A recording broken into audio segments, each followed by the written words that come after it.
The headset crackled. A sharp tone pierced the silence of the dispatch room. The hum of computers and the faint buzz of fluorescent lights felt distant, like the world outside had paused. I pressed the button. 911, what's your emergency? A man's voice answered, trembling. My name is Daniel Hayes. I need help. The name struck me like ice. Daniel Hayes wasn't just any caller. He was a name buried deep in the files. A man murdered 2 decades ago in an alley not far from here. I remembered the case from training. Unsolved, brutal, unforgettable. The details had haunted generations of officers, but somehow, tonight, it was coming back to life. My fingers hovered above the keyboard. Sir, can you confirm your location? Static hissed through the line. Then came his answer. There's a streetlight. Broken. It flickers. A wall with peeling red paint. I hear a train in the distance. My stomach dropped. He had just described the exact scene from the crime photos I had studied, down to the smallest detail.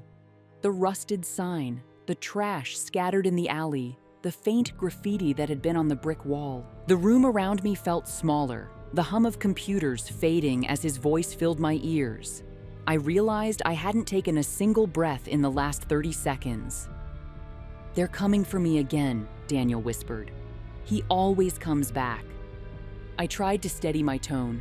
Daniel, who's coming? Can you see him? A pause. Then, with quiet dread, the man who killed me.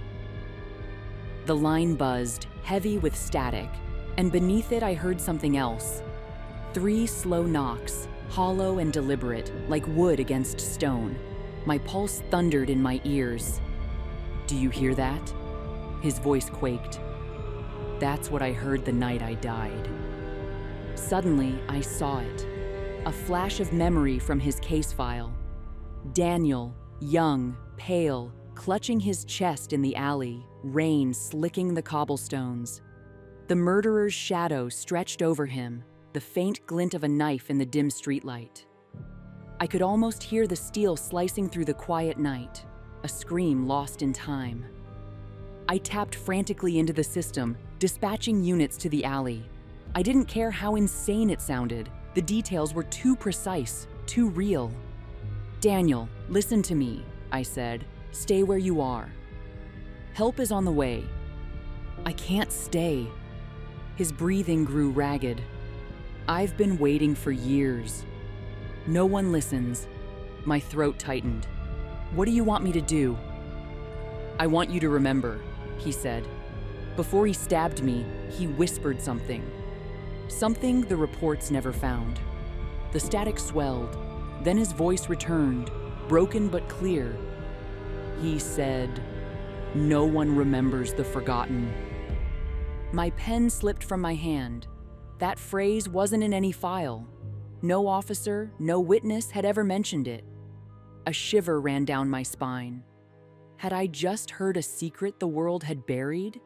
Footsteps echoed faintly through the line, slow, dragging steps across concrete. My mind raced. Was it a prank? Some elaborate audio trick? It felt too alive. He's here, Daniel said. He's standing in the dark, watching me. Just like before. I pressed my headset tight. Daniel, listen to me. You need to run. A bitter laugh, hollow and tired. I never could. The sound faded into static, each breath weaker than the last. Then one final gasp. Find him, before he finds another. The line went dead. The clock read 2:27 a.m. when the officers reported back. They had reached the alley. The details matched perfectly. The flickering light, the red paint on the wall, the echo of trains nearby. And though no one was there, they found something chilling. Fresh footprints, too fresh for an alley abandoned at night. I sat frozen, headset still in hand. Unknown caller, my screen read. No trace, no number. Just a voice from the past. I pulled the case file the next morning, my hands still trembling. In one grainy photo of the original crime scene, my eyes caught something I hadn't noticed before. On the wall, faintly scratched above the bloodstain, were 3 marks, 3 knocks, the same sound I had heard through the line. I replayed the call in my mind for hours, every crackle, every breath.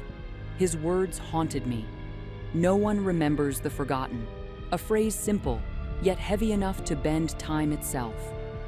I scribbled notes in the margins of the file, hidden where no one else would see. A reminder that the dead still had a voice if someone was willing to listen. I never told my supervisor what really happened. They would have called it a glitch, a prank, an exhausted mind playing tricks. But I know what I heard. Daniel Hayes wasn't just a memory. He had reached out, desperate, warning me.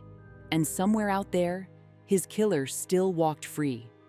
I started to notice things I hadn't before. Shadows in alleys that seemed too long. The faint echo of footsteps behind me on quiet streets. Objects slightly moved when no one was around. Each time the phone rang late at night, my hands trembled before I answered.